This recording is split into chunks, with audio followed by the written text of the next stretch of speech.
wabarakatuh. Hari ini kita berkumpul, kami daripada Armada Bersatu Nasional ingin buat satu laporan berkenaan isu yang tengah hangat pada waktu ini.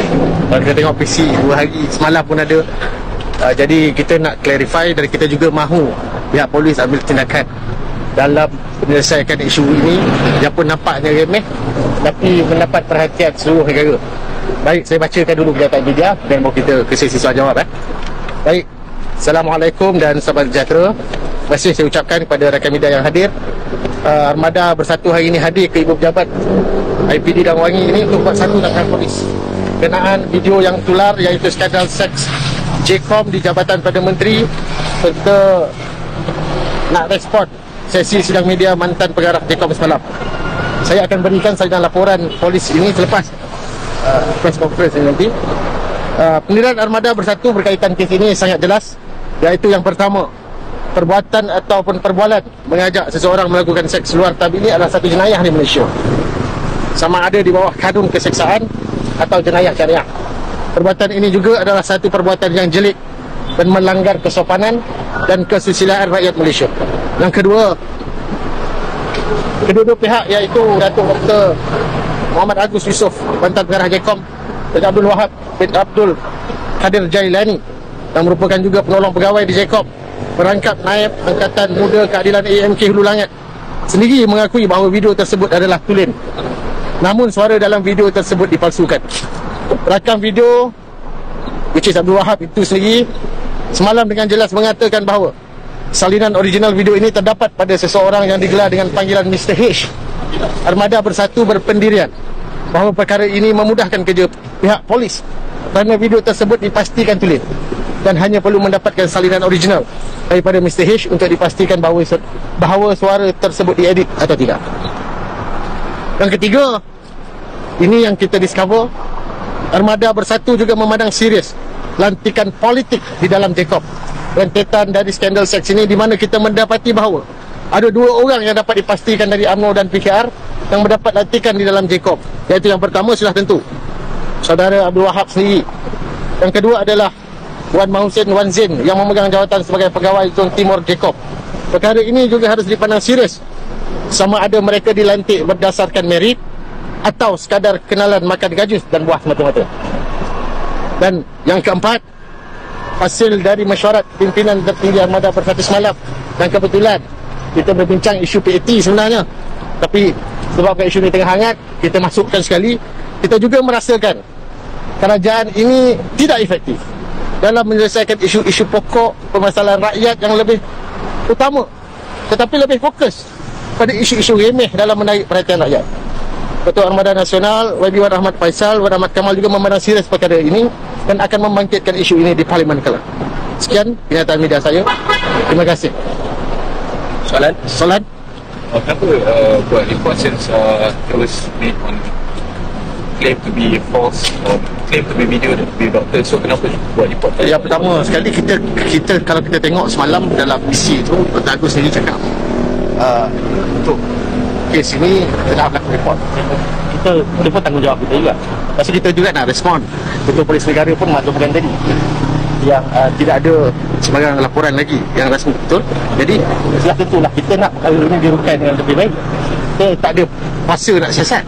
Jadi sudah tentulah sebagai rakyat biasa, salah satu parti yang agak prominent di dalam Malaysia ni, kita rasa kita perlu ambil tindakan sebab ini bukan berlaku dekat orang biasa. So misi kita ni you nak laksanakan tanggungjawab. Ya, kita laksanakan sebagai salah satu rakyat dan juga parti. Sebab jadi kita bila ada laporan baru polis akan ambil tindakan. Kita tak boleh assume. Sekarang ini terlalu banyak spekulasi. Kita pun tak tahu betul ke tidak video ini. Tapi kalau tidak ada penyiasatan dilakukan dan terhadap individu yang ada kuasa yang agak kuat, pengarah JCOM ni tuan-tuan melapor terus kepada pejabat Perdana Menteri. Dia bukan jawatan kecil-kecil anak kan. Jadi ia perlu siasatan yang teliti. Kita harus beri ruang kepada pihak berkuasa dan sudah tentu kita sebagai rakyat menjalankan tanggungjawab saja dalam mencari kebenaran. Kalau misalnya polis buat siasatan awal, so benda spekulatif tu boleh berhentikan kan? Ya, betul, berhentikan. Saya setuju. Bila buat awal, apa yang kita spekulat daripada rakyat ini kita berjaya turunkan dan mungkin kita boleh clearkan nama sebenarnya Prof Agus sendiri. Kita pun tak tahu sekarang. So kebenaran yang itu yang kebenaran yang penting. Kita mahukan kebenaran ni sebab kalau tuan-tuan tengok dalam kes ini tuan-tuan, ini bukan kes di luar parti ataupun pembangkang yang create, sebenarnya tidak ada. Ini antara tiga individu ni saja, Mr. H, Prof Agus dan juga Wahab. Dia tiga orang je yang tahu. So kalau tidak dimulakan siasatan ini, yang lain luar daripada circle ini akan kekal mengandai. Adakah ini satu amalan dan kita nak biarkan kerajaan ini teruskan? Boleh. Atasnya apa ada yang besar polis menyiasat ketidakadilan dan merutai apa sebenarnya terjadi. Betul. Seriously. Kita memang serius dalam isu ini, sebab kalau ia terjadi kepada orang biasa pun, saya rasa orang biasa itu pun rasa malu. Ini kan pula bekas Farah Jekom yang menguruskan keseluruhan komunikasi kerajaan ini, yang kita ini sekadar nak lontar juga. Kita pun heran sebab apabila berlaku je peletakan jawatan ini, terlalu sekuennya terlalu spekulatif. Letak jawatan, video sebar, macam ada serangan pula. Lepas tu kita nak minta dilakukan siasatan, sebab kita takut ini jadi amalan nak jatuh orang aja. Sebab tak rasa. Ya, bagi saya tak tahulah urutan ke tidak, tapi apabila kita tengok sequence kejadian itu, macam kebetulannya terlalu cepat sangat. Takkan lepas sehari letak jawatan terus video sebar, something wrong there. Jadi kalau ini faedahnya, ini amalan yang kita nak teruskan dalam kerajaan ini, kita kena risau. Takkan setiap kali ada isu tak suka ataupun ada isu tak suka dengan mana-mana kepimpinan ataupun organisasi dalam kerajaan ini, kita pun sebar video, kita pun buat pindah. Saya rasa tak betul. Dia sebenarnya semalam laporan yang dibuat hari ini adalah rentetan daripada sidang media dia juga semalam, sebab ada beberapa perkataan yang dia sebut dalam sidang media tu yang kita trigger. Dan bila wartawan tanya tu, antaranya adalah berkaitan dengan ketulinan video tersebut. Jadi dia mengakui bahawa video itu ada ketulinan dia, dan yang keduanya dia bagi tahu adalah suara tersebut telah di voice over dan sebagainya. So kita tak tahu laporan apa yang dia buat, tetapi apa yang kita pasti, dia akan hantar surat kepada beberapa orang lah, saman dan sebagainya. Dan kita nak memudahkan kerja PDRM adalah bila dia mengakui bahawa video tersebut ada kepada Mr. H, sebab Wahab sendiri bagi tahu dia telah menyerahkan kepada Mr. H. So pihak PDRM sepatutnya mendapatkan video original tersebut dan menyerah menerangkan kepada orang awam lah berkenaan dengan ketulinan video tersebut.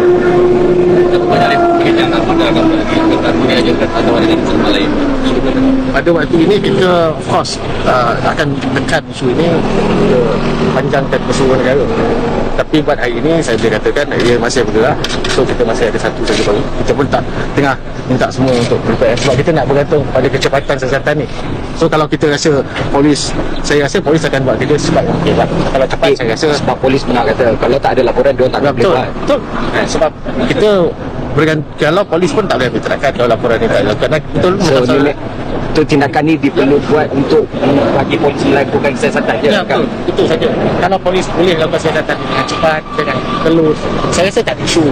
Cuma kita minta clarify saja. Yang paling penting tu nantikan politik. Ya betul, satu lagi lebatkan nantikan politik lah. Sebelum ni kita pun tak perasan, kita pun tak tahu siapa dalam Jekom ni sebenarnya. Ingat mungkin kaki tangan awak biasa, tapi bila kita tengok nantikan yang dibuat 2-3 orang, adakah Jekom ini sendiri dibentuk untuk memberikan tempat kepada orang politik? Sebab yang duduk Wahab ni bukan kaleng-kaleng ni. Ini merupakan naib ketua muda AMK Lulangat. Jadi ada jawatan. Muhammad Hussein sendiri ada jawatan saya rasa dalam penerangan UMNO. Jadi kalau ia digunakan untuk tujuan yang salah, untuk memberikan tempat kepada parti-parti politik, saya rasa harus kita persoal juga ketulusannya Jekom ini. Itu salah satu juga poin yang kita nak ketengahkan hari ini. Biasa tu je. Soalan tak ada. Jinggu. Habis? Dah terang. Boleh. Lagi cakap lagi. Tak apa. Tapi semalam betul-betul confuse tu. Tak ada. Record belum ke?